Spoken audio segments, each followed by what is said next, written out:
열왕기상 10장 14절부터 마지막 절까지입니다.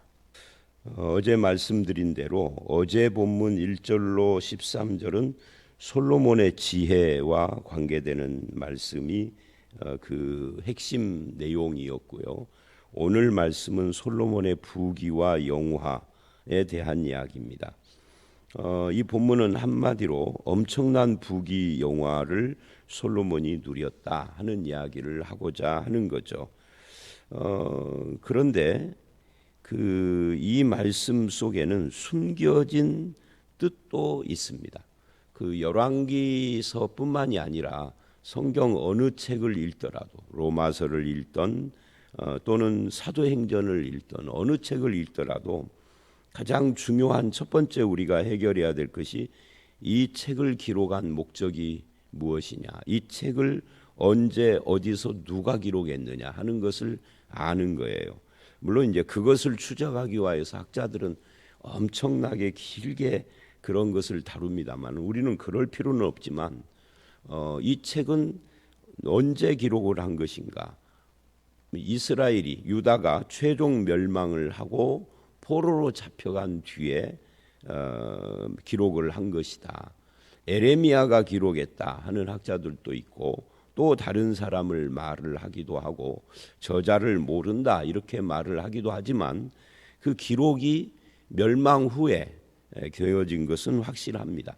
그렇다면 이 기록을 한 목적은 무엇일까 하는 것을 우리는 어떻게 봐야 하느냐 하면 이스라엘이 멸망한 후에 그 하나님의 택한 백성 소위 선민이라고 하고 성전도 있고 율법도 있는 이 이스라엘이 멸망한 이 원인에 대해서 열왕기상하는 추적을 한단 말이죠. 그래서 솔로몬의 이런 부귀 영화나 지혜를 볼 때에도 그런 관점을 좀 우리는 가져야 할 필요가 있는 거죠. 역대상하도 포로된 이스라엘이 이스라엘 중에 누가 기록을 한 것이지만 거기는 초점이 조금 달라요. 패망한 원인도 원인이지만 하나님의 약속은 계속된다 하면서 이제 성전 중심의 기록을 합니다. 열왕기는 말 그대로 왕 중심의 기록이잖아요. 이 왕 중심의 기록이면서 굉장히 선지자적 그런 관점을 가지고 있습니다. 그래서 엘리야, 엘리사 이야기가 굉장히 분량을 많이 차지하고 엘리사, 엘리야 말고도 많은 선지자들이 이 열왕기서에는 등장을 하죠. 그들의 그 역할이 무엇이냐면 이스라엘이 하나님을 떠나서 하나님의 뜻을 시행을 하지 않고 사는 삶을 책망하는 거예요. 오늘 이 본문에서도 우리는 기록의 그 외적인 것만 보면 솔로몬의 엄청난 부귀 영화에 대한 기록이다 이렇게 간단하게 말할 수 있지만 그 속을 보면 그러니까 결국 이스라엘이 타락한 이유가 뭐냐 하는 것을 보여주는 거라고요. 자, 오늘 이 본문 먼저 14절을 보면 솔로몬의 세입금의 무게가 금 666달란트요 그럽니다. 세입금이라는 것은 오늘날로 말하면 세금을 말하는 겁니다. 금 666달란트, 금 한 달란트는 엄청난 돈이에요. 금 한 달란트를 그 660으로 곱하기를 하면은 이게 한 달란트가 한 5억 정도 돼요. 그러면 생각을 해보십시오. 이게 고대 세계에 굉장히 큰 돈이거든요. 근데 여기서 우리가 살짝 짚고 가야 할 것이 666 이게 뭐죠? 666이잖아요. 이걸 가지고 계시록 13장에 나오는 666하고 연결해서 누군가가 설명을 한다면 그 사람은 오버한 거죠. 성경에서 말하는 무조건 이 계시록에서 666은 다른 성경에서도 666이다 이렇게 해석을 하면 안 되는 거예요. 계시록의 666과 열왕기 상에서 지금 666달란트와는 의미가 달라요. 거기는 그야말로 적그리스도 666을 말하는 거고 여기서는 666달란트라는 것이 우연히 666으로 되어 있지만 이게 솔로몬의 세금이 1년 그 국민들로부터 들어오는 세금이 엄청났다 하는 것을 말하려고 하는 것이지 무슨 갑자기 적그리스도가 나오고 그런 건 아닙니다.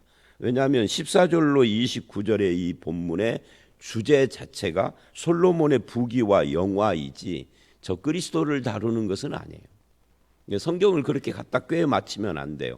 그것을 우리는 이단이라고 그러고 사입이라 그러는 거예요. 자, 그래서 세금이 굉장히 많이 거쳤다 하는 이야기고요.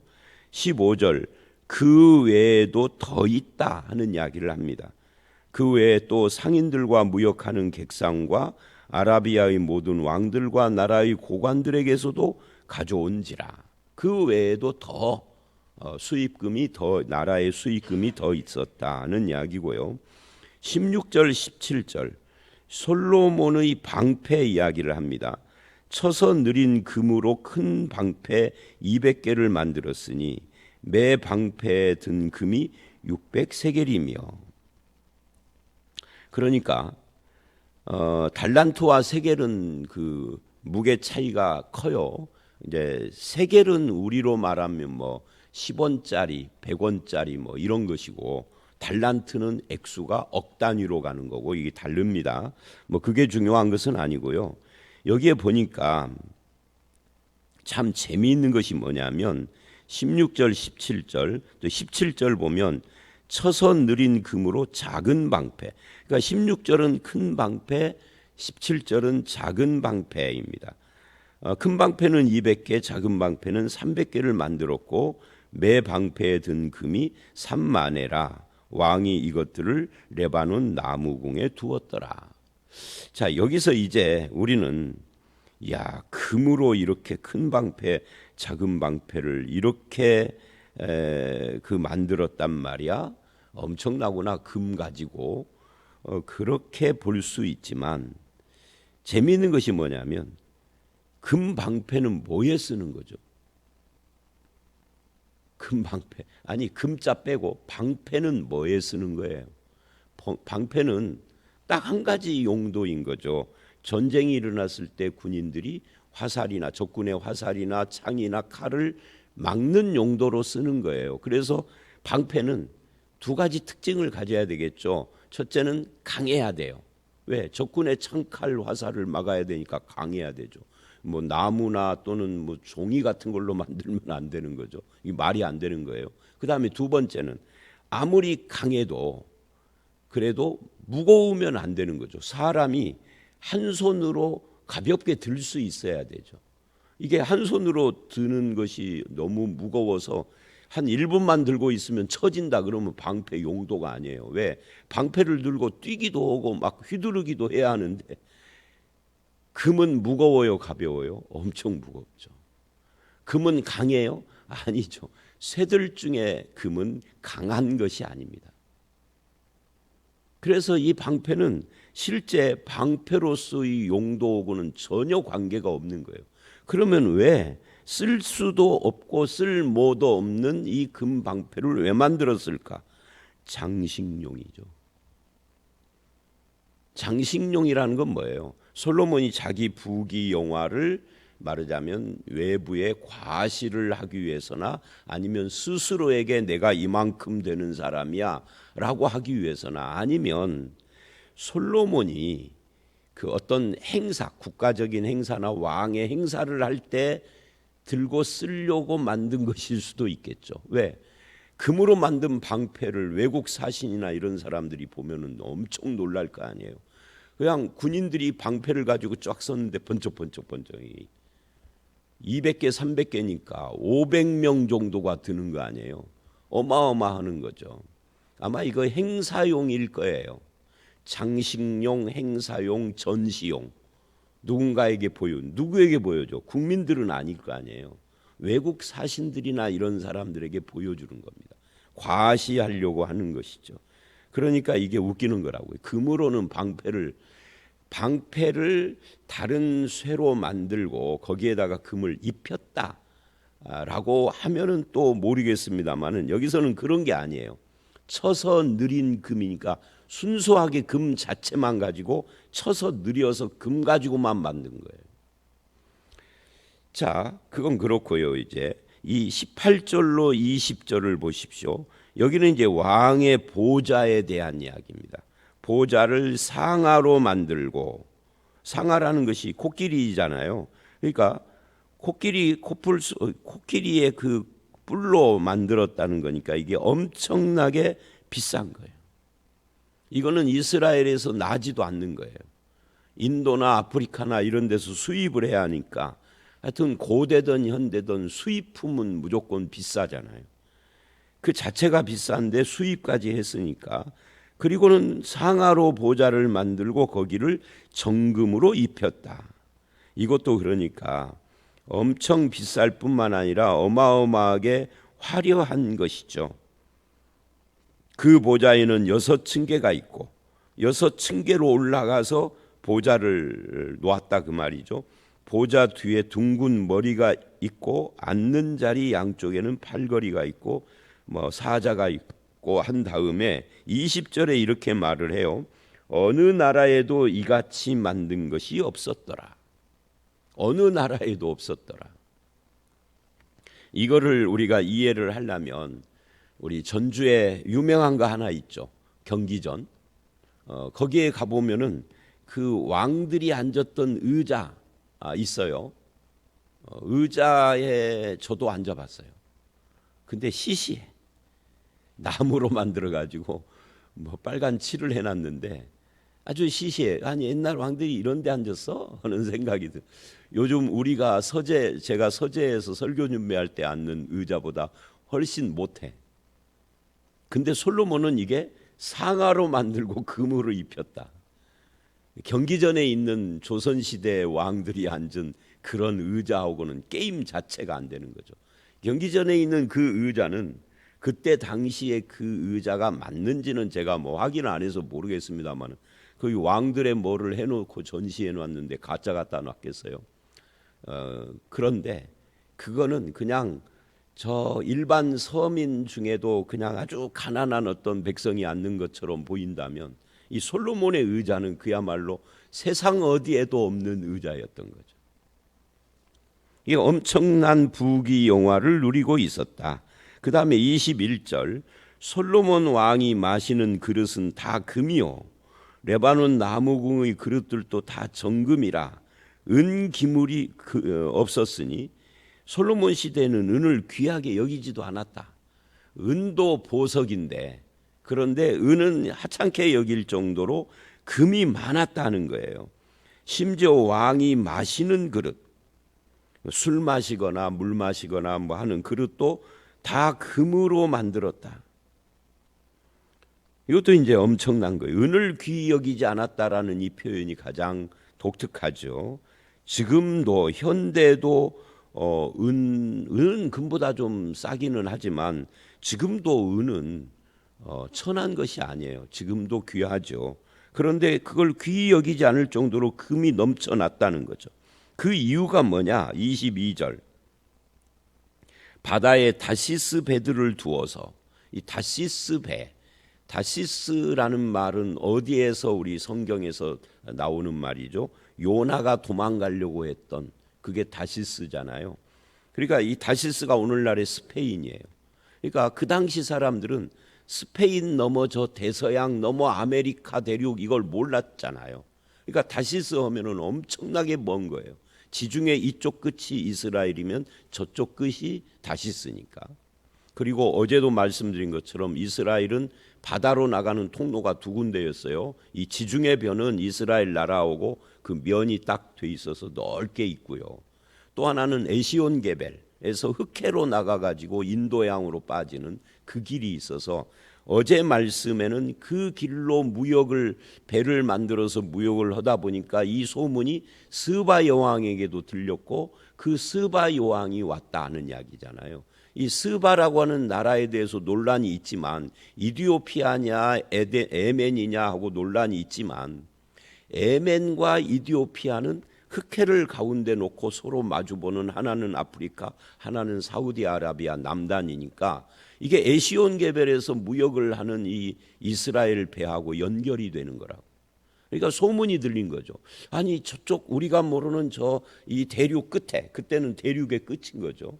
예, 이스라엘이라는 나라가 있는데 이렇게 어마어마한 나라야. 그 당시에는 뭐 배를 가지고 대항해 무슨 뭐 인도 이런 데로 무역 오고 하는 나라가 그렇게 많지 않았을 테니까.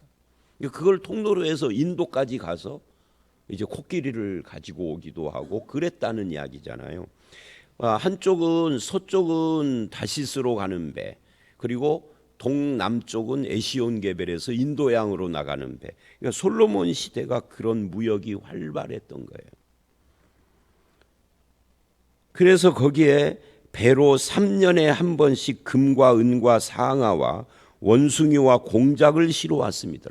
여기에 말하는 뭐 원숭이, 공작, 상아는 코끼리니까 이런 것들은 아프리카하고 관계가 있어요. 이 지중해에 그 다 있는 이 동쪽은 이스라엘, 서쪽은 다시스, 북쪽은 유럽, 남쪽은 아프리카잖아요. 그러니까 이런 데서 수입을 한 거죠. 공작이나 원숭이는 그야말로 이건 사치품 같은 건데, 그런데 이런 것도 다 수입할 정도로 경제력이 엄청났었다 하는 이야기를 지금 하고 있는 겁니다. 그 다음에 이제 좀 건너뛰어서 27절을 보면 왕이 예루살렘에서 은을 돌같이 흔하게 하고 백향목을 평지의 뽕나무같이 많게 하였더라. 예루살렘은 오늘날로 말하면 수도 서울이잖아요. 은을 돌같이 백향목을 뽕나무같이 많게 했다. 그러니까 이런 수입품들이 다 넘쳐나서 은도 별거 아니었다는 거죠. 금이 많으니까. 금하고 은하고 뭐 가질래 그러면 다 금이지 은이겠어요. 백향목 하면은 레바논 생각나죠. 이 레바논에서 바다를 통하여서 수입해오는 이게 그것도 수입품이에요. 바로 이웃 나라지만 그러나 수입품이기 때문에 엄청 비싼 건데 뽕나무 같이 많았다. 그 정도로 경제력이 엄청나고 막 넘쳐나는 그런 풍부한 그런 나라를 만들었다 하는 이야기입니다. 그 다음에 26절 보시면 26절과 28, 9절을 보면 병거와 마병에 대한 이야기를 해요. 솔로몬이 병거와 마병을 보면 이 마병은 이제 이 기마병, 말 타고 싸우는 병사들이죠. 병거는 전차 같은 거고요. 병거가 1,400대요. 마병이 12,000명이라. 여러분 이 병거가 1,400대라는 것이 어마어마한 거예요. 왜냐하면 우리나라가 이제 6.25 때 북한에게 엄청 당했잖아요. 탱크가 없어가지고. 그래서 탱크를 많이 만들어서 보유하고 있는데 그 탱크가 많이 만들어서 보유했다 해도 2,000 몇백 대. 세계에서 우리나라만큼 탱크가 많은 나라가 몇 안 돼. 미국, 러시아, 중국, 북한 빼고 아마 우리나라일 거예요. 우리나라가 이 탱크 보유 수로는 10위 안에 들어요. 엄청난 거예요. 그런데 이게 지금부터 3,000년쯤 전 솔로몬 시대에 1,400대의 탱크인 거예요.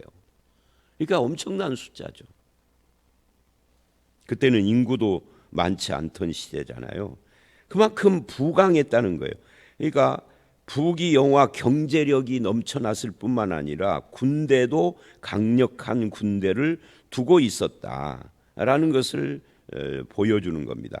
병거성에도 두고 예루살렘 왕에게도 두었다. 병거성, 그러니까 이 병거 전차를 보관하고 있을 데가 없으니까 병거성을 따로 만들어서 거기에 보관하고 유사시에 쓰려고 했다는 이야기고요. 28, 9절 솔로몬의 말들은 이 병거든 마병이든 다 말이 필요한 거 아니에요. 말로 끄는 거니까 그건 다 애굽에서 들여왔으니, 그러니까 오늘 말씀 보면은요 모든 것이 다 수입품이에요. 왕의 상인들이 값주고 산 것이며 애굽에서 들어온 병거는 한 대에 은 600세겔이요 말은 한 필에 150세겔이라. 이같이 햇사람의 모든 왕과 아람 왕들에게 그것들을 되팔기도 하였더라. 그렇게 수입해 와서 말이든 병거든 그것을 수입해 와서 우리가 보유할 만큼 남겨놓고 더 많이 가져와 가지고 되팔기도 했다. 무역을 한 거죠, 말하자면. 자, 여기까지가 오늘 본문인데 이 솔로몬의 이 부귀 영화에는 문제가 있습니다. 그게 문제가 뭐냐 하면은 이렇게 엄청난 큰 부를 솔로몬 개인이 가지고 있었다는 것이에요. 다른 많은 백성들에게 이 솔로몬 개인의 이 부가 무슨 의미가 있느냐 하는 거죠. 그러니까 왕과 왕궁과 나라는 부강한데 백성들 개개인이 부강한 건 아니에요. 그래서 나중에 이제 12장, 내일 말씀 11장에 솔로몬의 타락 이야기가 나오고 12장에 가면은 바로 이 백성들은 이 부강함을 또는 이 부유함을 함께 나누어 가지지는 못했다 하는 것이 드러나요. 그래서 12장 4절을 보면 솔로몬 사후에 백성들은 솔로몬 시대의 이 부귀의 혜택을 자기들이 못 받고 그저 자기들은 노역에 시달린 것만 말을 해요. 그리고 솔로몬의 아들 르호보암에게 이 노역에서 우리를 면제해 주거나 아니면은 좀 감해달라. 너무 힘드니까 당신 아버지는 우리를 너무 부려먹었어. 그러니까 조금 좀 그거를 좀 감해달라 하는데 그거를 거절을 하는 바람에 나라가 남북으로 이게 나라가 남북으로 나누어진 원흉은 솔로몬이라고 할 수 있어요. 그래서 솔로몬은 성경에서 칭찬받는 존재가 아닙니다. 그 아버지 다윗은 성경에서 여기저기서 신구약 전체에서 다윗을 칭찬하지만 솔로몬은 칭찬하는 예가 없어요. 그 다음에 23절 4절 25절까지 23절로 25절을 보면 이런 말을 해요. 솔로몬 왕의 재산과 지혜가 세상의 그 어느 왕보다 큰지라. 우리가 지금까지 본 그것을 다시 말을 한 거죠. 온 세상 사람들이 다 하나님께서 솔로몬의 마음에 주신 지혜를 들으며 그의 얼굴을 보기 원하여 그들이 각기 예물을 가지고 왔으니 곧 은그릇과 금그릇과 의복과 갑옷과 향품 말로세라 해마다 그리하였더라. 그러니까 이 수많은 금과 이런 수많은 예물들 이걸 가지고 뭐를 했을까요? 이거를 그냥 창고에 들어 병거는 병거성에 놓고 나머지는 무슨 창고에 집어넣었다가 행사용으로 외국에서 구경 온 사람들에게 보여주는, 마치 우리나라 서울에 광화문에 가면은 뭐 이렇게 수문장 교대식 같은 거는데 요즘 수문장이 어디 있어요? 다 외국 사람들에게 보여주는 거죠. 그게 보여주기식인 거죠. 그거 말고는 의미가 없었어요.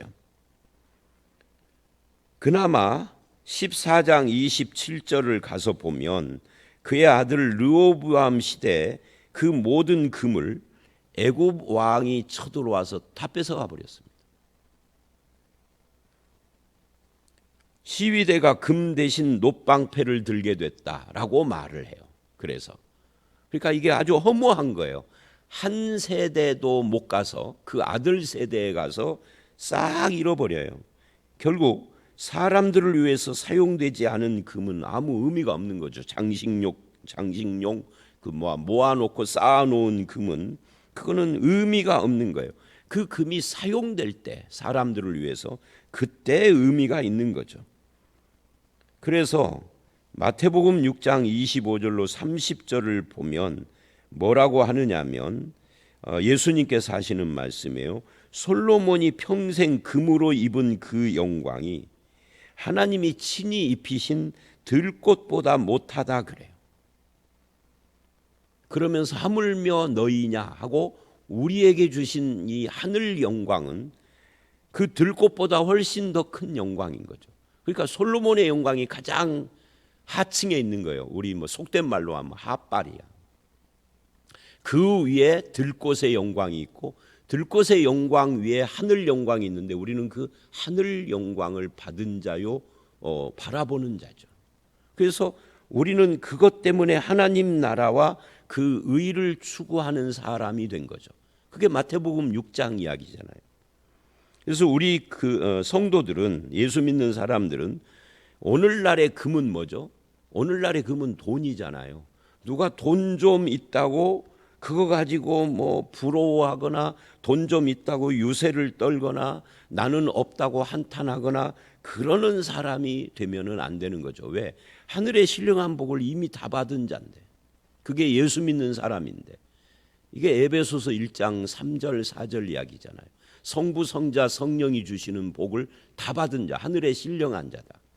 또 베드로전서에 보면은 생명과 경건에 속한 모든 것을 가진 자다 그래요. 그래서 이런 것들을 보면 성도가 가진 영광은 세상 영광이 아니다. 더군다나 오늘 본문에 감춰진 것이 하나가 있어요. 아까 서론에서 말한 것처럼 그게 뭐냐면, 전에도 한두 번 이야기가 있었는데 열왕기상에서 신명기 17장 14절로 17절을 보면 오늘 말씀에 나오는 이 모든 것을 하나님이 왕들은 하지 말라고 한 거예요.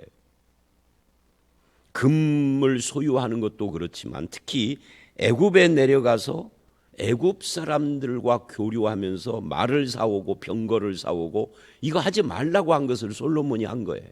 그러니까 솔로몬은 하나님의 말씀을 무시하고 있는 거죠. 그 부귀 영화를 자랑하기 위해서. 그러니까 솔로몬이 벌써 내일 말씀에 나오는 이 타락 이전에 이미 하나님의 말씀을 듣는 마음이 점점 희미해지고 있다. 이 듣는 마음, 지혜죠. 하늘의 지혜. 그것이 약해지고 있음을 이 본문은 보여주고 있어요. 말씀을 순종하지 않는 부귀 영화는 타락이지 축복이 아닙니다. 그래서 열왕기 저자는 이 말씀을 통해서 그런 것을 숨겨놓은 거예요. 봐라, 이게 신명기하고 틀리지? 라고. 그래서 너희 민족 나라가 멸망한 거야 라고 말하는 거라고. 그래서 오늘 이 본문을 통해서 우리는 그런 두 가지를 봅니다. 솔로몬은 말씀에 순종하지 않고 있다는 것과 솔로몬이 입은 영광이 들의 꽃보다 백합화보다 못하다. 그리고 우리의 영광은 그 백합화보다 훨씬 큰 하늘 영광을 우리는 가지고 있을 뿐만 아니라 바라보고 있는 것이다. 그래서 하나님 나라의 축복과 존귀는 솔로몬의 영광과 비교할 수가 없어서 우리는 세상 부귀에 주눅들어 살거나 그것을 부러워하지 않는, 거기서부터 자유하는 자요. 하나님의 그 나를 향한 신령한 복을 베푸는 것을 충분히 누리면서 사는 그런 믿음의 사람이어야 한다라는 것을 보여주고 있는 겁니다.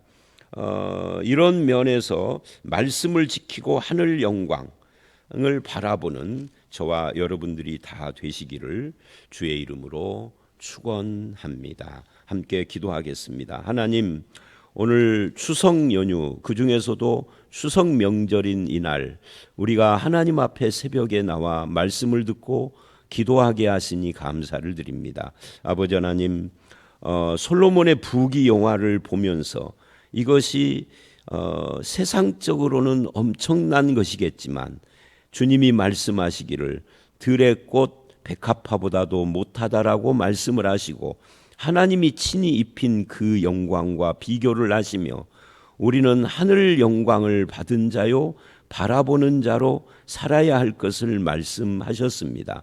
그 나라와 의를 구하는 자들이 되게 하시고 솔로몬이 말씀을 순종하는 데 관심이 없이 부귀 영화에 빠져 있는 것을 보면서 말씀을 순종하는 자의 복이 더 크다라는 것을 생각합니다. 주님, 우리의 남은 생애가 그렇게 주의 영광을 바라보는 삶이 되게 하여 주시옵고 이 추석 연휴가 계속되는 동안 우리 가족들과 화목할 뿐만 아니라 세상 부귀 영광을 주제로 한 부러움을 대화의 주제로 하기보다 믿음을 주제로 하는 그런 대화가 우리들 가운데 있도록 은혜를 부어 주시옵소서. 오늘 이 하루 그리고 남은 인생이 온전히 주의 손에 붙들려서 하늘 영광을 바라보고 그 나라를 위하여서 살아가는 삶이기를 간절히 소원하올 때 예수님 이름으로 기도드려 싸움나이다. 아멘.